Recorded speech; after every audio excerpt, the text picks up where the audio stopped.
Now back to this one, structural hazard 1. We have these 3 instructions: load word, add, and another add. Now if you, and the 4th one also, another add. Like we have 1 load word, 3 add.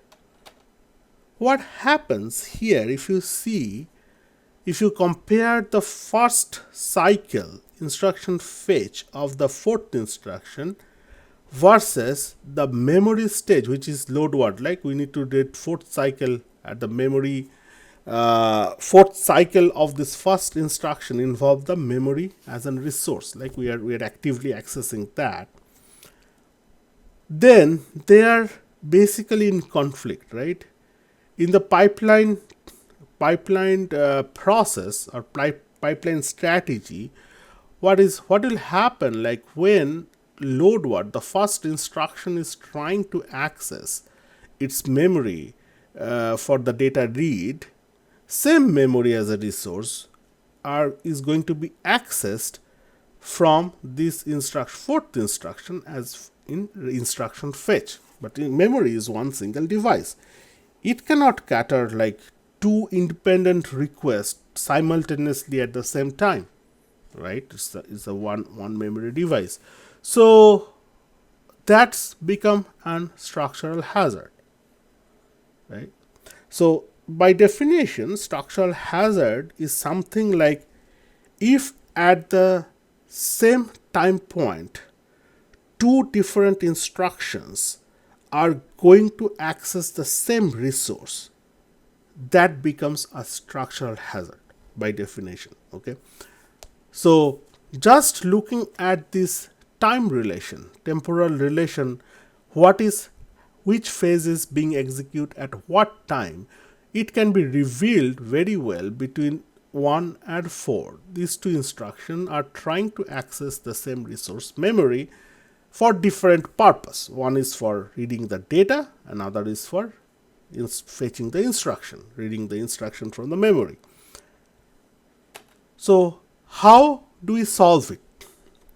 So von Neumann architecture cannot support pipeline. Remember, we talked about von Neumann architecture and another architecture named Harvard architecture in the towards the first or maybe second lecture, around that time frame. Von Neumann architecture proposed that there is one single memory which hosting both instruction and data. So look at this hazard problem. Like we are actually accessing different part of the memory. One part is 4th instruction trying to access the instruction area, whereas first instruction is trying to access the data area. Whereas if we look at the Harvard architecture proposed that we separate the instruction memory and data memory as a complete different resource. It's not the one single resource.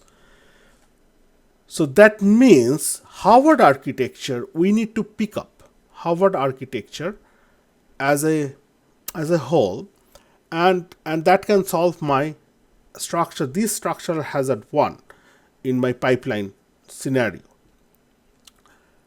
We exactly incorporated that in our design now. So remember, previously our scenario was the one we are implementing in this project 2 or project 3. There we have a control unit, an ALU. Okay, we didn't care about the IO, that's fine. So we have certain interaction between control unit, ALU, etc. And we have register file somewhere, so that makes our processor, and this processor interacts directly with the main memory. So to resolve the structural hazard, what we will do is introduce some intermediate memory called instruction memory and data memory, where control unit are interfaced directly with them. Okay, so control unit know I will access instruction from the instruction memory and data from the data memory, whereas at the higher abstraction level, these 2 parts will also interact with my main memory, which is sitting on the port. So these 2 separate memory, we call it a cache memory. Okay, and that 2 memories sitting in the all modern processor, they sit inside the microprocessor chip. So if you pick up a Pentium chip or MIPS chip or Snapdragon chip or Apple A1 chip or A4 chip, their huge part of those chips are dedicated for the cache memories, and cache memories are separated out in instruction and data memory just to facilitate pipeline operation, to remove structural hazard number one that we are discussing. We'll talk more about these cache memories and the main memory, what is the interaction between them in our next module, not even next lecture. Next module is all about memory hierarchies and different concept of the memory subsystem. We'll talk more about that in detail. So far, let's assume that our processor is now interacting directly with two different resources of memory. One is instruction memory, other is data memory, and that exactly solve your structural hazard number one. And in a different note, now you can say that, well, my holistic architecture, the full proposal of this system contains kind of both von Neumann and Harvard architecture, right? We are still using some sort of main memory. How we are going to use that, let's not focus on that part. We'll be explaining that in the next module. But we are kind of will store our data and the memory in the main memory, and part of them will be copied into data memory and instruction memory, and that will become an Harvard architecture. So we are kind of mixing both von Neumann and Harvard architecture in modern processing system. So here is one reference for you if you want to recall like what our data path look like in our project 2 and project 3.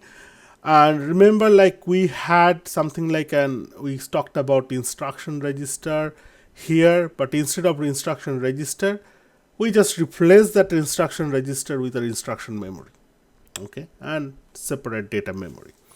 So from the project 2, project 3 data path, the difference is that project 2, project 3 data path involves one single memory, and here instead of having one single memory, we are having dedicated two memories, instruction memory and data memory, and they are connected into the data path accordingly.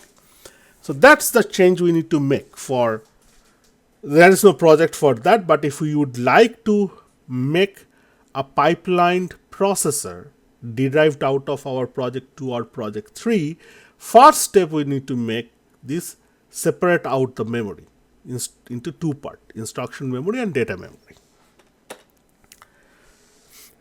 Now let's talk about structural hazard number 2. Okay, so memory hazard is gone. We separate out instruction and data, that's gone. Now let's talk about these same sequence like load word, add. Now see, when the first instruction is in write back phase where it is writing back into the register file, fourth instruction is trying to access the same register file, but it is trying to access for read. Okay, it's trying to access R1 and R2 from the register file, whereas your first instruction is trying to write the value R2 into the register file. One resource, register file. One instruction is trying for write, other instruction is trying for read. That's another data hazard. So how we can solve this? Remember, we had this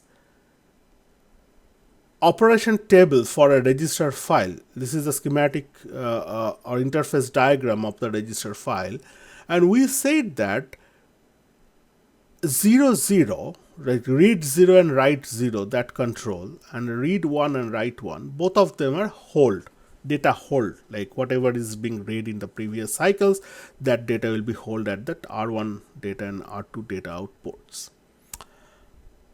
We change this definition a little bit. Of course, the internal circuit need to be changed accordingly, but not a very major change.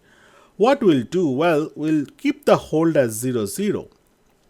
but will make change in the inside the circuit such a way that your read and write both are equal to 1, then it will be doing read and write both operation together.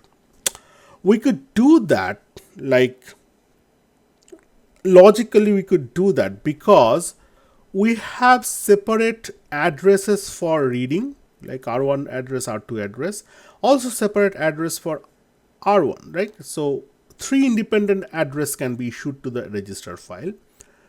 Data in is separate out from the data out. It's separated from the data out. So we can place the data to be write into, we can place it in the data in port, and we can at the same time your read file registers data can come out with the 2 different R1 data out and R2 data output. So there is no logical conflict between them. So what we need to do, change the internal circuit of the register file to make sure if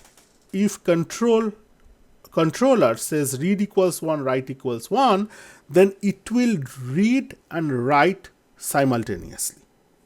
So that will solve your structural hazard 2. So that's all for this lecture 14. If you have question, please send me email or ask me in the class.